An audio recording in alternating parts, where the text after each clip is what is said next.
और 27 जनवरी को बिहार जाएंगे प्रधानमंत्री नरेंद्र मोदी। सूत्रों के हवाले से जानकारी सामने आ रही है। बिहार के बेतिया में होगा पीएम का कार्यक्रम। बेतिया में जनसभा को करेंगे संबोधित। तो प्रधानमंत्री का बिहार दौरा और बेतिया जाने का कार्यक्रम।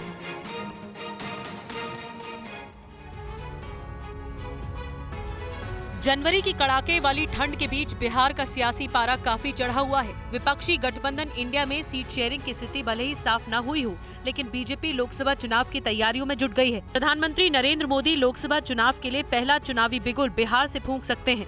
सूत्रों के मुताबिक प्रधानमंत्री मोदी के बिहार के चंपारण से चुनावी कैंपेन की शुरुआत की जा सकती है। 27 जनवरी को बेतिया के सुगोली में बड़ा कार्यक्रम आयोजित किया जाएगा, जिसमें प्रधानमंत्री मोदी एक बड़ी रैली को संबोधित करेंगे। आपको बता दें कि 2019 में हुए लोकसभा चुनाव में एनडीए को 40 में से 39 सीटों पर जीत मिली थी, लेकिन तब जेडीयू बीजेपी के साथ थी।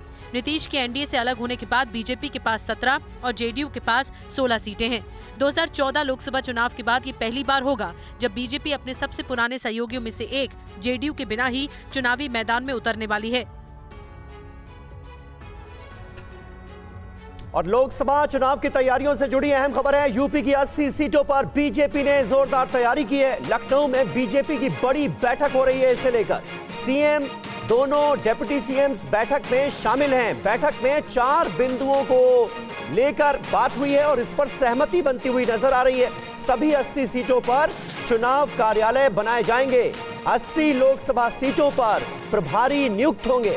सभी सीटों पर बीजेपी संयोजक बनाने पर भी चर्चा चल रही है। यूपी की 80 लोकसभा सीटों के लिए बीजेपी का चुनावी प्लान तैयार है। सभी 80 सीटों पर मजबूत चुनावी रणनीति बनाई गई है। लोकसभा चुनाव में यूपी में एक बार फिर शानदार प्रदर्शन दोहराने के लिए आज लखनऊ में बीजेपी की बड़ी बैठक चल रही है।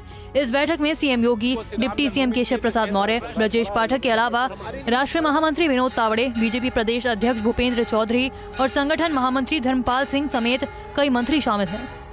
यूपी की 80 लोकसभा सीटों पर कमल खिलाने के लिए इस बैठक में मंथन जारी है। इस बैठक के एजेंडे में आने वाले लोकसभा चुनाव के लिए खास प्लान बनाया गया है। बीजेपी अब यूपी की सभी 80 लोकसभा सीटों में चुनावी कार्यालय खोलेगी। तो यूपी की सभी सीटों पर चुनावी प्रभारियों की सूची भी फाइनल की जा रही है। इसके अलावा यूपी की सभी 80 लोकसभा सीटों पर बीजेपी संयोजक भी नियुक्त होंगे। इसके साथ ही राम मंदिर समेत अन्य मुद्दों पर भी इस बैठक में विस्तार से चर्चा जारी है, ताकि लोकसभा चुनाव में बीजेपी को ज्यादा से ज्यादा फायदा मिल सके। यूपी में इंडिया फ्रंट की चुनावी रणनीति भी बीजेपी के लिए इस बार बड़ी चुनौती होगी। और बड़ी खबर है पंजाब कांग्रेस से जुड़ी हुई। सूत्रों के हवाले से नवजोत सिद्धू को अनुशासन में रहने की नसीहत दी गई है।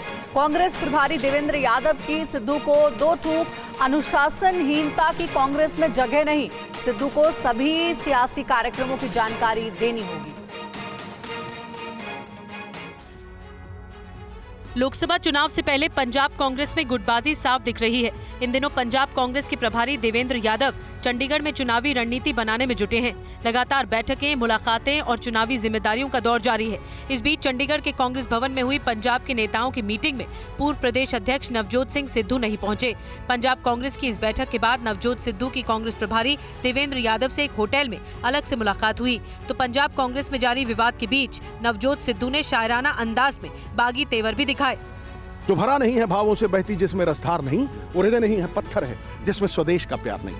देश हित में, देश की डेमोक्रेसी को बचाने के लिए जो वो फैसला करेंगे हमें मानना है। इससे पहले पंजाब कांग्रेस के प्रदेश अध्यक्ष राजा वंडिंग ने कहा कि पार्टी के खिलाफ गतिविधि करने वालों के खिलाफ एक्शन होगा। कोई मतभेद किसी व्यक्ति नाल नहीं हन।